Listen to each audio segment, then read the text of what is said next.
Hello students, how are you all? As you know, in the previous lecture we have discussed about the silent feature of DNA. ठीक है, तो DNA की हमने silent feature पढ़ी है और उसमें क्या क्या पढ़ा है। DNA डबल स्टैंडर्ड है, दोनों स्टैंड कॉम्प्लीमेंट्री हैं। ठीक है, जो बैकबोन बनती है DNA की, it is made up with sugar and phosphate.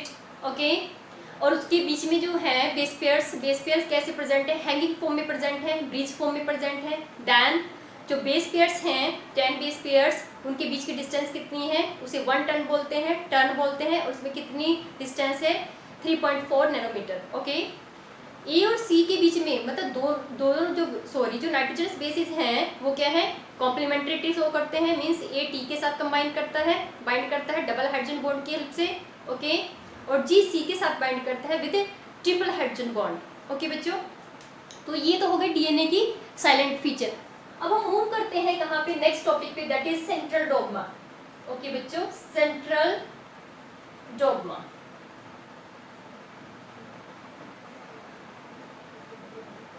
ये जो टर्म है it is given by Crick. Okay, Crick ने इस टर्म को यूज किया है और क्या बताया है, states that information from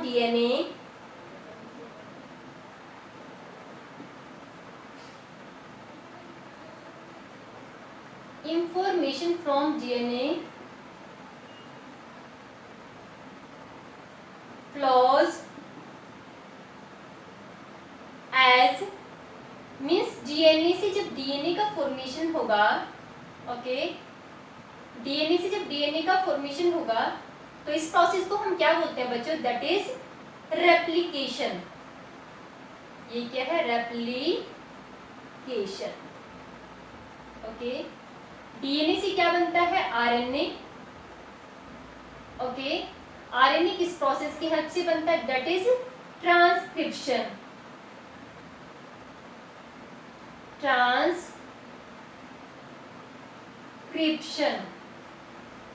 okay, और इस आरएनए से क्या बनते हैं, प्रोटीन्स। ओके, और किस प्रोसेस की हेल्प से बनती है, दैट इज ट्रांसलेशन। मीन्स जब डीएनए से कोई भी इंफॉर्मेशन फ्लो करेगी तो उससे क्या बनता है, आरएनए बनता है, और आरएनए से क्या बनते हैं, प्रोटीन्स बनती हैं। ठीक है, डीएनए से आरएनए के बनने के प्रोसेस को हम क्या बोलते हैं, ट्रांसक्रिप्शन बोलते हैं बच्चों। ठीक है, और आरएनए से प्रोटीन की फॉर्मेशन को हम क्या बोलते हैं, ट्रांसलेशन। और डीएनए से डीएनए की कॉपी के बनने को हम क्या बोलते हैं, रेप्लिकेशन। ओके, लेकिन कुछ वायरसेस ऐसे हैं जिनमें ये प्रोसेस रिवर्स डायरेक्शन में फ्लो करती है। ओके, सम वायरसेस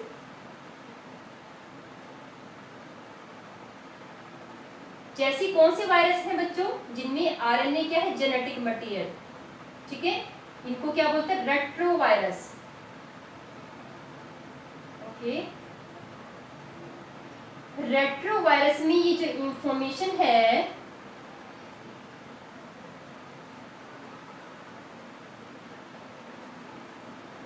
वो कैसे फ्लो करती है, flows in reverse direction.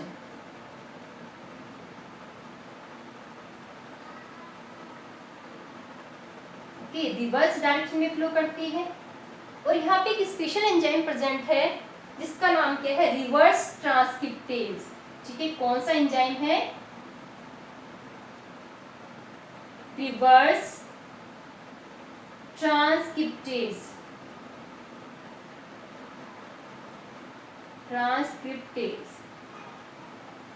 Okay बच्चों, समझ आया। सेंट्रल डोग्मा मींस इंफॉर्मेशन की जो फ्लो करने का पाथ है, दैट इज डीएनए से आरएनए का बनना, आरएनए से प्रोटीन का बनना। ठीक है, इसे हम क्या बोलते हैं, इसे बोलते हैं सेंट्रल डोग्मा। ओके, ऐसी कौन सी वायरसेस हैं जिनमें आरएनए जेनेटिक मटेरियल है, उनमें ये इंफॉर्मेशन क्या रिवर्स डायरेक्शन में फ्लो करती है। वहां पे आरएनए है, आरएनए से डीएनए बनेगा, कॉम्प्लीमेंट्री डीएनए। ठीक है, डीएनए से फिर क्या बनेगा, मैसेंजर आरएनए, देन ट्रांसलेशन होकर क्या बनेगी, प्रोटीन्स। ओके बच्चों, अब हम नेक्स्ट जो टॉपिक पढ़ने वाले हैं that is packaging of DNA. DNA की पैकेजिंग कैसे होगी।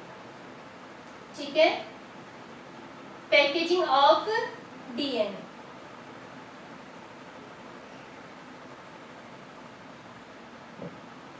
और packing of DNA, packing of DNA. Okay, अब यदि हम ह्यूमन जीनोम की बात करते हैं, human genome, genome means haploid set. Okay, haploid set कितना बनेगा 23 क्रोमोसोम्स।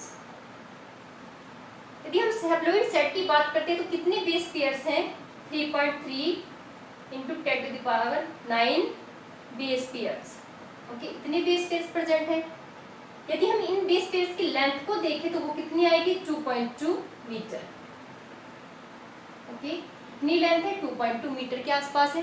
कैसे फाइंड करते हैं, क्योंकि हमें पता है कि 10 बेस पेयर्स के बीच की डिस्टेंस कितनी है, लेंथ कितनी है, इट इज 3.4 नैनोमीटर। ओके, तो आपने पहले क्या करना है कि 10 बेस पेयर की डिस्टेंस क्या है बच्चों, 10 base pairs, 10 base pairs equals to कितनी है उनकी लेंथ 3.4 नैनोमीटर। ओके, अब आपने क्या फाइंड करना है 3.3 इंटू 10⁹ बेस पेयर की डिस्टेंस को फाइंड करना है। तो आप क्या करोगे 3.4 अपॉन 10 इंटू 3.3 इंटू 10⁹ से फाइंड करेंगे तो हमारी जो डिस्टेंस आएगी, जो लेंथ आएगी दैट इज 2.2 मीटर के आसपास आएगी। ठीक है, तो इस तरीके से हम क्या कर सकते हैं, डीएनए की लेंथ को क्या कर सकते हैं, फाइंड कर सकते हैं। ठीक है, अब ये जो इतने बड़े साइज का डीएनए है वो इतनी छोटी सी न्यूक्लियस में कैसे कन्फाइंड रहता है। ठीक है, मीन्स इतने लार्ज साइज का DNA how it is packed और how it is confined in so small part, क्योंकि सेल इतनी छोटी है और सेल से भी छोटा क्या न्यूक्लियस। ठीक है, तो इतनी छोटे पार्ट में इतना बड़ा डीएनए कैसे कन्फाइंड करता है, तो डीएनए की क्या होती है, पैकिंग होती है। ठीक है, डीएनए की क्या होगी, पैकिंग होगी। और पैकिंग का जो सबसे पहले वाला स्टेप है उसे हम बोलते हैं न्यूक्लियोसोम फॉर्मेशन। ठीक है, क्या बनती है, न्यूक्लियोसोम। न्यूक्लियोसोम जो है ये किससे बनता है, histone protein, histone protein and DNA, means DNA और हिस्टोन प्रोटीन के मिलने से क्या बनेगा, न्यूक्लियोसोम। ओके, ये जो हिस्टोन प्रोटीन है बच्चों, ये क्या है, बेसिक प्रोटीन है। कैसी प्रोटीन है, बेसिक प्रोटीन। कौन से अमाइनो एसिड प्रेजेंट है लार्ज क्वांटिटी में, लाइसिन एंड आर्जिनाइन।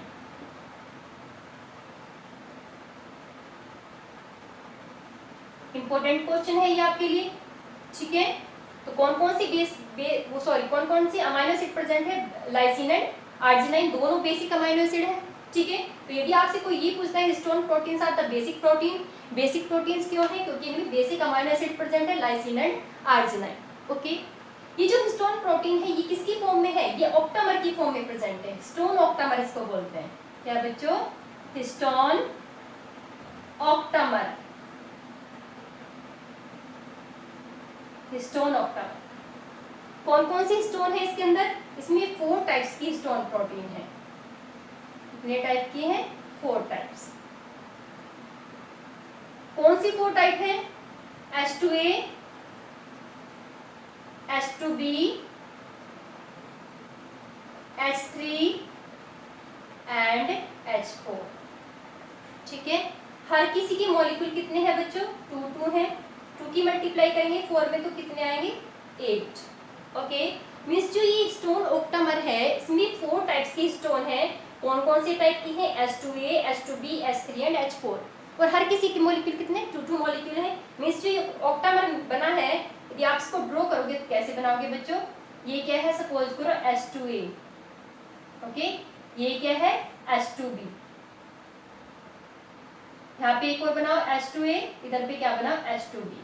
ओके, नीचे क्या बनाओगे, H3, और इधर पे एक और बनाओ H3, यहाँ पे क्या बनाओगे, H4, और इधर पे एक और बनाओगे H4। ओके, तो ये आपका क्या हो गया, स्टोन ऑक्टामर बन गया।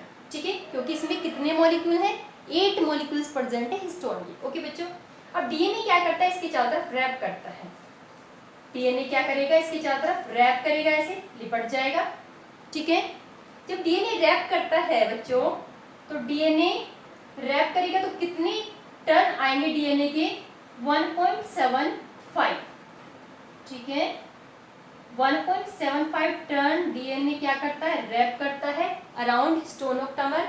और आप इसको कैसे भी लिख सकते हैं, 1:3/4 टर्न ऑफ डीएनए। ओके, इतना डीएनए क्या करता है, हिस्टोन ऑक्टामर के चारों तरफ क्या करता है, रैप करता है। ठीक है, अब दो टाइप का डीएनए है, एक कोर डीएनए है जो चारों तरफ रैप है, इसे क्या बोलते हैं, कोर डीएनए। ओके बच्चों, और ये जो बाहर है डीएनए, ठीक है, कोर के बाहर, इसे बोलते हैं लिंकर डीएनए। कौन सा डीएनए है, लिंकर। ये भी क्या है बच्चों, लिंकर डीएनए। ओके, तो न्यूक्लियोसोम क्या है, is the first step of the packing of DNA. सबसे पहला स्टेप है। ठीक है, कैसे बनेगा nucleosome, by the histone protein in the DNA. ठीक है, हिस्टोन क्या है, बेसिक प्रोटीन है, लाइसिन और अर्जिनिन की क्वांटिटी ज्यादा है। ठीक है, डीएनए क्या करता है, क्योंकि ये नेगेटिवली चार्ज मॉलिक्यूल है, तो ये बेसिक प्रोटीन के चारों तरफ क्या करता है, टाइटली पैक हो जाता है। ठीक है, कितने टर्न घूमेगा ये न्यूक्लियोसोम के चारों तरफ, 1.75। ओके, अब यहाँ पे एक और हिस्टोन प्रोटीन प्रेजेंट है जो न्यूक्लियोसोम का पार्ट नहीं है, उसे बोलते हैं H1 हिस्टोन।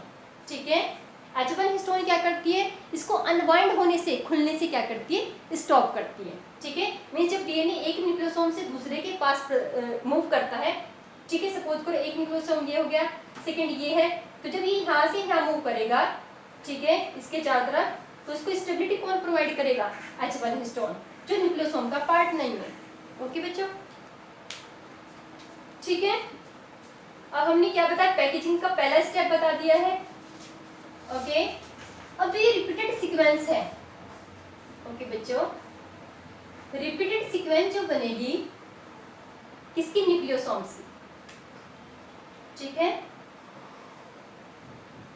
ये रिपीटेड सीक्वेंस हो गई जहां पे क्या है, histone protein, histone octamer. Okay, इसे हम क्या बोलेंगे, क्रोमेटिन। ठीक है, ये क्या है आपका, chromatin. Repeated sequence of nucleosomes is known as the chromatin fibre. ठीक है, ये क्रोमेटिन होगा। क्रोमेटिन की दो टाइप है। ठीक है, हेट्रोक्रोमेटिन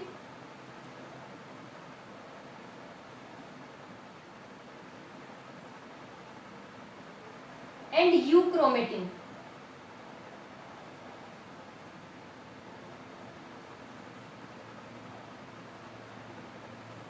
जो टाइटली पैक है क्रोमेटिन, ओके, टाइटली पैक्ड,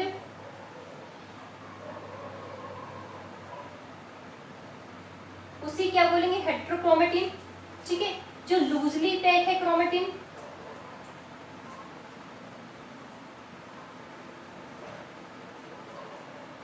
उसी आपने क्या बोलना है, यूक्रोमेटिन। ये कलर में क्या है, डार्क है, कैसा होगा ये, डार्क इन कलर। ओके, ये कैसा होगा, light in colour.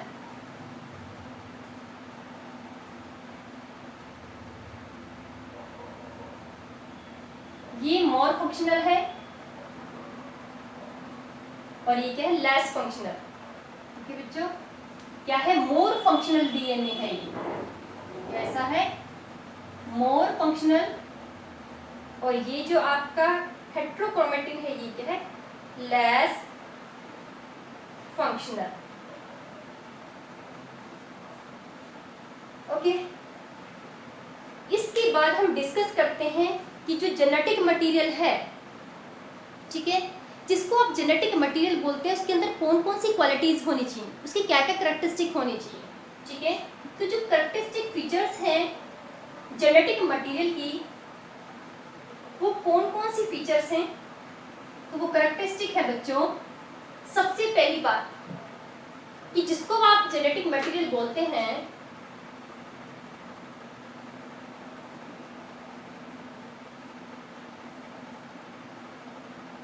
Genetic material,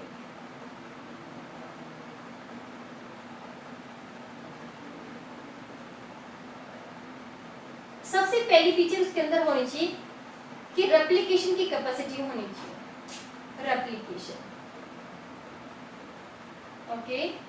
replication means जब कोई सेल डिवाइड करती है तो डीएनए की कॉपी बनती है। मींस इस डीएनए के अंदर, ये जेनेटिक मटेरियल के अंदर, ठीक है, जिसको भी आप जेनेटिक मटेरियल बोल रहे हैं, उसके अंदर क्या होनी चाहिए? रेप्लिकेशन की कैपेसिटी होनी चाहिए।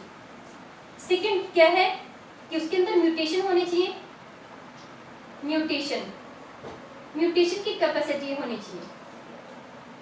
और ये म्यूटेशन कैसे होनी चाहिए बच्चों?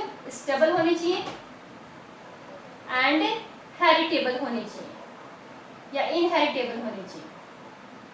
इनहेरिटेबल, स्टेबल म्यूटेशन, ठीक है। थर्ड क्या होना चाहिए उसको? The genetic material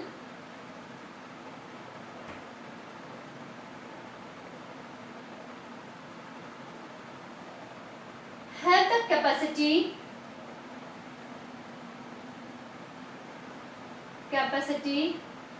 to express, ठीक है, एक्सप्रेस करने की क्या होनी चाहिए? कैपेसिटी होनी चाहिए। मींस डीएनए से क्या बनना चाहिए? आरएनए, ठीक है। और कौन सा आरएनए? Messenger RNA. और मैसेंजर आरएनए से किसका फॉर्मेशन होना चाहिए? प्रोटीन, ठीक है। अब हम क्या करते हैं? एक्सपेरिमेंटल पार्ट पे मूव करते हैं, ठीक है। काफी सारे एक्सपेरिमेंट्स हैं, किसके लिए?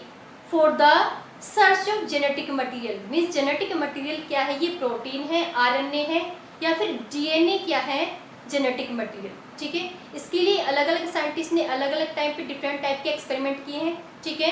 तो सबसे पहले हम डिस्कस करते हैं ग्रिफिथ के एक्सपेरिमेंट को, ठीक है। ग्रिफिथ का जो एक्सपेरिमेंट है दैट इज ट्रांसफॉर्मिंग प्रिंसिपल, ठीक है। Griffith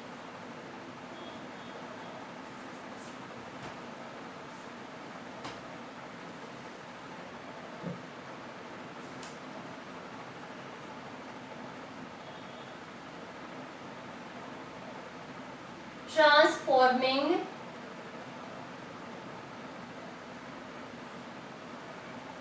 principal,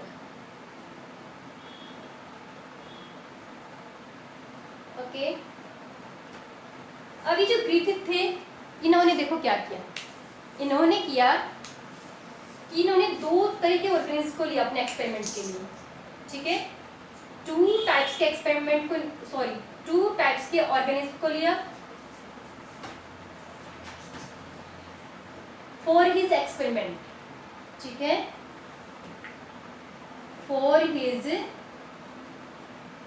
experiment. माइस को लिया इन्होंने, ठीक है, और बैक्टीरिया लिया स्ट्रेप्टोकोकस निमोनिया।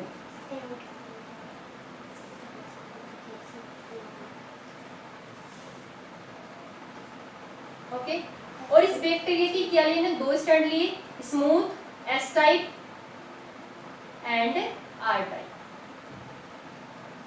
ये जो एस और आर है, इन दोनों में डिफरेंस ये है कि ये जो एस है इसकी सरफेस कैसी है? स्मूथ सरफेस है। मींस इसके चारों तरफ क्या प्रेजेंट है? कैप्सूल प्रेजेंट है। और ये जो एस टाइप बैक्टीरिया है, स्ट्रेप्टोकोकस की जो एस टाइप है बच्चों, इसके अंदर ये क्या है? वायरुलेंट। Virulent means pathogenic. क्या है? पैथोजेनिक मींस इसके अंदर निमोनिया कोज करने की कैपेसिटी है। समझ में आ रही बात? जो आर टाइप का बैक्टीरिया है ये, ठीक है, इसमें कैप्सूल एब्सेंट है। कैप्सूल क्या है बच्चों? एब्सेंट है। इसकी वजह से इसकी सरफेस कैसी है? रफ सरफेस है। सरफेस रफ है, नॉन पैथोजेनिक है ये।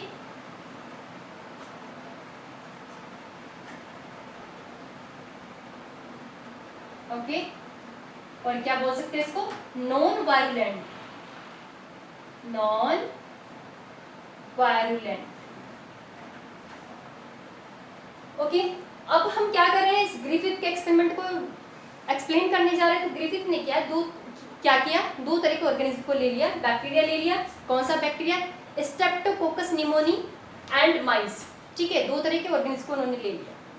और जो ये बैक्टीरिया था इसकी कौन कौन से स्ट्रेन को लिया है, स्मूथ एंड रफ। एस वाली जो टाइप है उसके अंदर क्या है, कैपेसिटी है निमोनिया कोज करने की, और जो आर वाली टाइप है उसके अंदर कैपेसिटी नहीं है, ठीक है। उसको क्या बोलते हैं, R type means rough type, S को बोलते हैं स्मूथ टाइप, ठीक है। उसे वायरुलेंट भी बोल सकते हैं, पैथोजेनिक भी बोल सकते हैं, इसको नॉन वायरुलेंट और क्या बोल सकते हैं, नॉन पैथोजेनिक। ओके बच्चों, अब देखो जरा इनकी कहानी क्या करते हैं ये आगे। फिर इन्होंने क्या किया कि इन दोनों स्ट्रेन को लेके सबसे पहले एक्सपेरिमेंट में देखो क्या किया। फर्स्ट एक्सपेरिमेंट में उन्होंने किया कि माइस के अंदर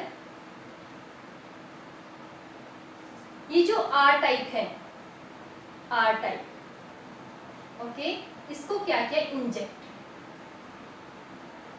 किया। फिर क्या ऑब्जर्व किया कि ये जो माइस है ये सरवाइव करता है, माइस क्या करता है, सरवाइव मीन्स ये लिव रहता है, लिविंग फॉर्म में रहता है, इसके ऊपर इस स्टेट का कोई इफेक्ट नहीं होता, ठीक है। सेकेंड वाले एक्सपेरिमेंट में उन्होंने ये किया कि माइस के अंदर किसको इंजेक्ट कराया बच्चों, एस टाइप को कराया, ठीक है, एस टाइप को इंजेक्ट किया। तो उन्होंने ऑब्जर्व किया जो ये माइस है ये क्या हो जाएगा, डाइड, मर गया, ओके, डाइड हो गए। तो इसके बाद उन्होंने क्या किया बच्चों, थर्ड वाले एक्सपेरिमेंट में ये जो एस टाइप है, ठीक है, इसको क्या कर दिया, हीट किल्ड कर दिया। क्या किया, हीट किल्ड कर दिया। और फिर हीट किल्ड करने के बाद माइस में क्या किया, इंजेक्ट। फिर से माइस क्या करता है, सरवाइव करता है, माइस क्या करेगा, सरवाइव।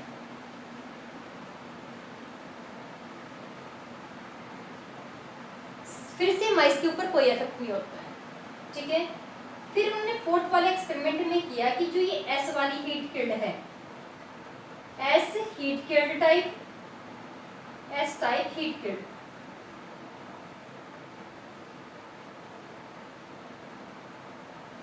हीट किल्ड प्लस इसमें किसको मिक्स कर दिया, आर टाइप को भी मिक्स कर दिया, ओके। और फिर से माइस के अंदर क्या किया बच्चों, इंजेक्ट किया,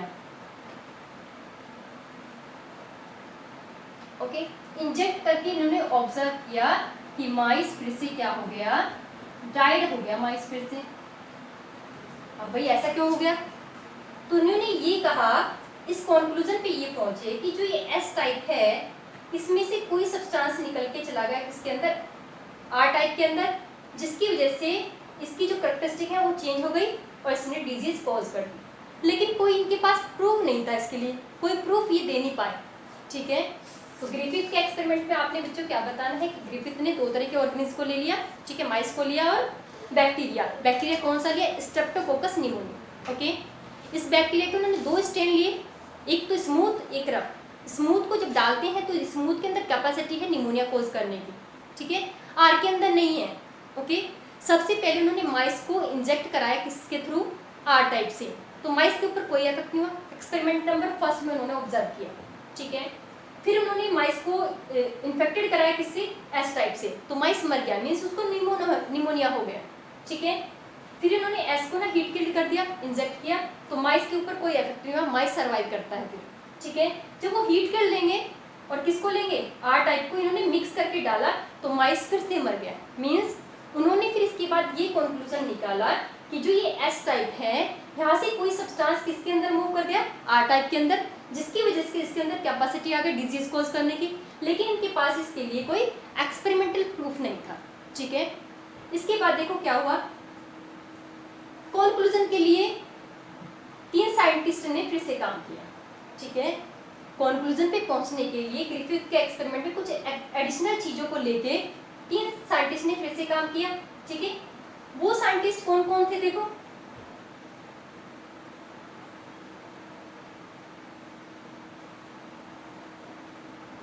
3 साइंटिस्ट ने ग्रिफिथ की सारी चीजों को लिया, लेकिन कुछ एडिशनल चीजों को भी यूज किया कंक्लूजन पे पहुंचने के लिए।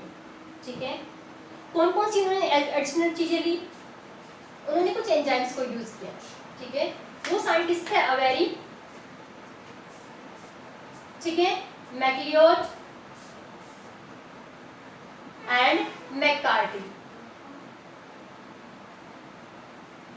ओके, इन तीनों साइंटिस्टों ने ग्रिफिथ के एक्सपेरिमेंट को आगे बढ़ाया। ठीक है, कौन कौन सी एडिशनल चीजों को यूज किया?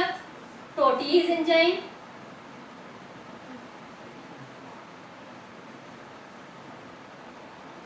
RNase enzyme and DNAs enzyme. ठीक है, ये क्या है? एंजाइम है, ये भी क्या है? एंजाइम। तो कई बार आपसे ये पूछ सकता है कि भाई ये जो है हम एक चीज लिखते हैं RNAS एंड एक हम लिखते हैं RNASE, तो इन दोनों में क्या डिफरेंस है? तो ये क्या है? वो सारे RNA है, जबकि ये RNAs क्या है? RNA को डाइजेस्ट करने वाला एंजाइम। ठीक है, ये कौन सा एंजाइम है? RNA को डाइजेस्ट करने वाला एंजाइम है। ठीक है, तो इन तीनों साइंटिस्टों ने देखो क्या किया इन्होंने कि जो ये ग्रिफिथ का लास्ट वाला एक्सपेरिमेंट था जिसमें उसने क्या किया कि एस टाइप जो ली थी वो कैसी ली? Heat killed. ओके, और इसको किसके साथ मिक्स किया? आर टाइप को। ओके, आर टाइप को मिक्स किया। ठीक है, सबसे पहले इन्होंने इस वाले ये जो मिक्सचर है, ठीक है, मीन्स जो एस वाली टाइप है, इस वाले बैक्टीरिया को पहले ट्रीट कराया किससे बच्चों? ट्रीट कराया प्रोटीएज एंजाइम से। ठीक है, प्रोटीएज एंजाइम से ट्रीट करा के फिर इंजेक्ट किया। ठीक है, तो इन्होंने ये ऑब्जर्व किया कि माइस मर जाता है फिर से, मतलब सेम रिजल्ट आता है जो किसने ऑब्जर्व किया था? ग्रिफिथ ने। अब जब ये आरएनएज को यूज करते हैं, आरएनएज, तो तब भी ये सेम रिजल्ट को ऑब्टेन करते हैं जो किसने किया था? ग्रिफिथ ने। मींस मतलब माइस फिर भी मरता है। ओके, अब जब ये डीएनए से ट्रीट करते हैं, डीएनए को डाइजेस्ट करने वाले एंजाइम से ट्रीट करते हैं, तो वो ये ऑब्जर्व करते हैं कि ये जो माइस है ये क्या करता है? लाइव करता है, सरवाइव करता है। मींस ओके, मतलब यहाँ से कौन सी चीज मूव करके आर टाइप में मूव कर रही है? That is DNA. Means DNA क्या करता है? इस आर वाली टाइप को, इसकी फॉर्मेशन को, इसकी फॉर्म को इसने क्या कर दिया? चेंज कर दिया। मींस एस टाइप से डीएनए किसके अंदर मूव कर गया है? आर टाइप के अंदर मूव कर गया है, जिसकी वजह से इसकी जो फॉर्म है, इसकी जो फीचर्स हैं वो चेंज हो गई है और इसके अंदर भी कैपेसिटी आ गई किसकी? डिजीज कॉज करने। ठीक है, तो यहाँ से पता चल गया, यहाँ से इस कंक्लूजन पे पहुंचे कि जो जेनेटिक मटेरियल है वो क्या है? डीएनए है, ना ही प्रोटीन है और ना ही आरएनए है। ठीक है, तो ये फर्स्ट सक्सेसफुल एक्सपेरिमेंट रहा for the search of genetic material. ठीक है, तो ये क्या था? ग्रिफिथ का एक्सपेरिमेंट। ओके, ग्रिफिथ ने क्या बताया बच्चों? ग्रिफिथ ने ये बताया कि क्या लिया इन्होंने? माइस को और उसको क्या कहते हैं? माइस को और बैक्टीरिया को लेके एक्सपेरिमेंट किया। ओके, और इन्होंने किस कंक्लूजन पे पहुंचे? ये पहुंचे कि यहाँ से एस टाइप में से कुछ चीज मूव करके चली जाती है, ठीक है, आर टाइप में, जिसके वजह से उसके अंदर डिजीज कॉज करने की कैपेसिटी आ जाती है। लेकिन कोई प्रूफ नहीं था इनके पास। प्रूफ किसने दिया? इन तीनों साइंटिस्टों ने दिया, तीन एंजाइम को यूज करके। ठीक है, इन्होंने ये बताया कि जब हम प्रोटीज एंजाइम से ट्रीट करते हैं हीट किल्ड एस टाइप को, तो और इसको आर के साथ मिक्स करते हैं, इंजेक्ट करते हैं, तो आपको ये सेम रिजल्ट को ऑब्टेन करते हैं जो कहाँ पे था? ग्रिफिथ के एक्सपेरिमेंट। जब ये किससे ट्रीट करते हैं? आरएनए से, तो भी सेम रिजल्ट आता है। ठीक है, लेकिन जब ये डीएनए से ट्रीट करते हैं, डीएनए को ब्रेक डाउन करते हैं, तो ये जो माइस है वो लाइव करता है, वो सर्वाइव करता है। मीन्स जो डिजीज कोज करने की कैपेसिटी है, जो सब्सटेंस यहाँ से मूव करके इसको मॉडिफाइड कर रहा है, वो कौन है? डीएनए। ठीक है, तो ये फर्स्ट सक्सेसफुल एक्सपेरिमेंट रहा for the search of DNA. Okay, thank you.